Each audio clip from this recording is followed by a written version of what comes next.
होता है जब अंधविश्वास और बदले की आग एक साथ मिल जाएं। जन्म होता है एक ऐसे श्राप का जो सब कुछ तबाह कर देता है। तो चलिए आज सुनते हैं कहानी खेतपुर गांव की और उसके सबसे काले, सबसे गहरे रहस्य की। तो कहानी की शुरुआत होती है खेतपुर गांव से। जरा सोचिए, एक ऐसा गांव जो एक भयानक सूखे की चपेट में है। पिछले 3 महीनों से आसमान से पानी की एक बूंद तक नहीं गिरी है और जैसे जैसे जमीन सूख रही थी ना, वैसे वैसे लोगों की उम्मीदें भी दम तोड़ रही थी। गांव की जमीन में आप देखिए तो बड़ी बड़ी दरारें पड़ चुकी थीं और हवा में धूल तो थी ही, पर उससे भी ज्यादा था एक अनजाना सा खौफ। कानाफूसी शुरू हो गई थी कि भैया तो देवी कालिका नाराज हो गई हैं या फिर किसी ने पूरे गांव को ही श्राप दे दिया है। और इसी डरावने माहौल के बीच रहती थी सावित्री। लोग उन्हें प्यार और इज्जत से वैद्य माई बुलाते थे। गांव की वो जानी मानी वैद्य थी। और फिर आई वो एक रात, एक ऐसी रात जिसने न सिर्फ सावित्री बल्कि पूरे के पूरे गांव की किस्मत हमेशा हमेशा के लिए बदल कर रख दी। एक छोटी सी झोपड़ी के अंदर सावित्री एक बहुत ही मुश्किल डिलीवरी में मदद कर रही थीं और फिर बच्चे के रोने की पहली आवाज गूंजी। एक उम्मीद की किरण जगी, लेकिन वो खुशी बस कुछ ही पलों की थी। उस आवाज के तुरंत बाद एक ऐसी डरावनी, ऐसी खौफनाक खामोशी छा गई कि सबका दिल बैठ गया। बच्चे की माँ रूपा अब इस दुनिया में नहीं रही थी। अब देखिए, गांव वालों का जो दुख था, जो डर था, वो बहुत जल्दी ही गुस्से में बदलने लगा। और अक्सर ऐसा ही होता है ना, जब डर इंसान पर हावी हो जाता है तो उसे अपनी गलती छिपाने के लिए, अपने डर को सही ठहराने के लिए एक बलि का बकरा चाहिए होता है। और इस बार उनका निशाना कौन बनी? वही जो अब तक उनकी रक्षक थी, सावित्री। बस एक पल लगा और पूरी भीड़ का गुस्सा सावित्री पर फूट पड़ा। सोचिए जरा, जो वैद्य माई कल तक लोगों की जानें बचा रही थी, आज उसी पर एक जान लेने का इल्जाम लग गया था। और बस ऐसे ही एक झटके में लोगों की सोच 180 डिग्री घूम गई। जो कल तक सम्मानित वैद्य माई थीं, वो आज क्या बन गई? एक चुड़ैल। जिसने अनगिनत जानें बचाई थीं, आज उसे ही एक मौत का जिम्मेदार ठहरा दिया गया। और सबसे बड़ी विडंबना देखिए, जो खुद देवी की इतनी बड़ी भक्त थी, उसी पर देवी के अपमान का आरोप मढ़ दिया गया। और इस भीड़ को, इस इल्जाम को सबसे ज्यादा हवा किसने दी? गांव के मुखिया ने। उसका इल्जाम सबसे तीखा था, सबसे सीधा। और हो भी क्यों ना, आखिर मरने वाली औरत रूपा उसकी अपनी बहू थी।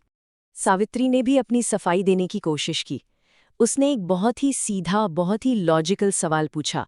एक ऐसा सवाल जिसका किसी के पास कोई जवाब नहीं था। आखिर उसने मुखिया के ही घर के दूसरे बच्चों की जान भी तो बचाई थी। पर जब भीड़ गुस्से और डर से अंधी हो जाए ना, तो वो कोई दलील नहीं सुनती, कोई भी नहीं। नतीजा, उसकी झोपड़ी को आग के हवाले कर दिया गया। उसकी सालों की मेहनत, उसकी सारी दवाएं, सारी जड़ी बूटियां, सब कुछ जलकर राख हो गया। और सावित्री को, उसे गांव से निकालकर जंगल के घने अंधेरे में मरने के लिए छोड़ दिया गया। और बस यहीं से कहानी एक नया, एक खौफनाक मोड़ लेती है। यहीं पर सावित्री का दुख, उसका गुस्सा एक भयानक हथियार में बदल जाता है। जंगल के उस अंधेरे में एक रक्षक का अंत होता है और एक बदला लेने वाली आत्मा का जन्म। जंगल के बिल्कुल बीचों बीच एक पुराने टूटे फूटे कालिका मंदिर के खंडहर थे। वहीं पर सावित्री ने अपने दिल में बदले की आग लिए एक काले जादू की शुरुआत की। एक एक करके उसने वो सब किया जो जरूरी था। सबसे पहले उसने मंदिर की पवित्र जमीन में एक गड्ढा खोदा, फिर गीली मिट्टी से एक पुतला बनाया, उस पर मुखिया की पत्नी के बाल लगाए, उसे उसी के कपड़ों में लपेटा और फिर एक काले धागे से उसे कस कर बांध दिया और आखिर में एक भयानक अभिशाप फुसफुसाते हुए उसे जमीन में दफना दिया। और उस पुतले की छाती पर कोयले से सिर्फ 4 शब्द लिखे थे, तेरा सुख मेरी प्यास। मतलब जब तक तुम्हारा सुख खत्म नहीं होगा, मेरी बदले की प्यास नहीं बुझेगी। सोचिए कितनी गहरी नफरत होगी इन शब्दों में। तो अब चलिए देखते हैं कि उस श्राप का मुखिया के घर पर क्या और कैसा भयानक असर हुआ। तो श्राप ने अपना काम करना शुरू कर दिया, बहुत धीरे धीरे, लेकिन पूरी तरह से मुखिया की जिंदगी को तबाह करते हुए। सबसे पहले घर में एक अजीब सी सड़ने जैसी बदबू फैल गई, फिर उसके लहलहाते खेत सड़ने लगे और फिर श्राप घर के अंदर दाखिल हुआ। उसकी पत्नी लता बुरी तरह बीमार पड़ गई। उसके बाल झड़ने लगे, शरीर पर अजीब नीले हरे निशान उभर आए, जैसे किसी ने बेरहमी से पीटा हो। और वो रातों को बेतहाशा चीखने लगी, जैसे उस पर किसी और का साया हो। अब सब समझ चुके थे, ये कोई आम बीमारी नहीं थी, ये था काला जादू।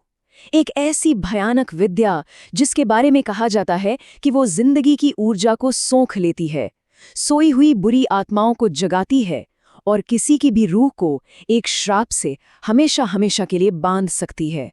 और जब गांव के पंडित को बुलाया गया तो उसने भी उनके सबसे बड़े डर पर मुहर लगा दी। उसने साफ साफ कहा कि ये एक बहुत शक्तिशाली काला जादू है, एक पुतला मंदिर के नीचे दबा हुआ है, और अगर अगली पूर्णिमा से पहले उसे निकालकर नष्ट नहीं किया गया तो मौत पक्की है। अब वक्त तेजी से हाथ से निकल रहा था। तो मुखिया और उसके आदमी फौरन मंदिर की तरफ भागे और खुदाई करने पर उन्हें वो पुतला मिल ही गया। वो उसकी पत्नी की एक खौफनाक नकल थी, जिसे एक काले धागे से बुरी तरह जकड़ा गया था, और उस धागे में ठीक बीच में खून की एक बूंद जैसा एक लाल मोती पिरोया हुआ था। और अब कहानी अपने सबसे खतरनाक मोड़ पर आ पहुंचती है, जब वो लोग उस श्राप को तोड़ने की कोशिश करते हैं। लेकिन कभी-कभी चीजें और भी ज्यादा बिगड़ जाती हैं। जैसे ही मुखिया उस पुतले को नष्ट करने के लिए हाथ बढ़ाता है, अचानक मंदिर के खंडरों से एक आवाज गूंजती है, तुम्हारा अंत मेरी शुरुआत है। और बस उसी पल वो काला धागा चट से टूट जाता है। अगली सुबह जो मंजर देखने को मिला वो दिल दहला देने वाला था। लता मर चुकी थी, उसका पूरा शरीर उन्हीं काले निशानों से भरा पड़ा था, और उसके ठीक बगल में वही पुतला पड़ा था, पर उसकी गर्दन रहस्यमयी तरीके से गायब थी। और मुखिया वो एक कोने में बैठा था, पूरी तरह से अपना दिमागी संतुलन खो चुका, बस दीवार को घूर रहा था। श्राप ने अपनी बलि तो ले ली, मुखिया को उसकी सजा भी मिल गई। लेकिन यहाँ एक सवाल अधूरा रह जाता है, क्या सावित्री का बदला सच में पूरा हुआ, या फिर उसने अनजाने में किसी ऐसी चीज को, किसी ऐसी शक्ति को आजाद कर दिया था जो अब हमेशा हमेशा के लिए उस जंगल में भटकती रहेगी। Like, comment, share, and subscribe.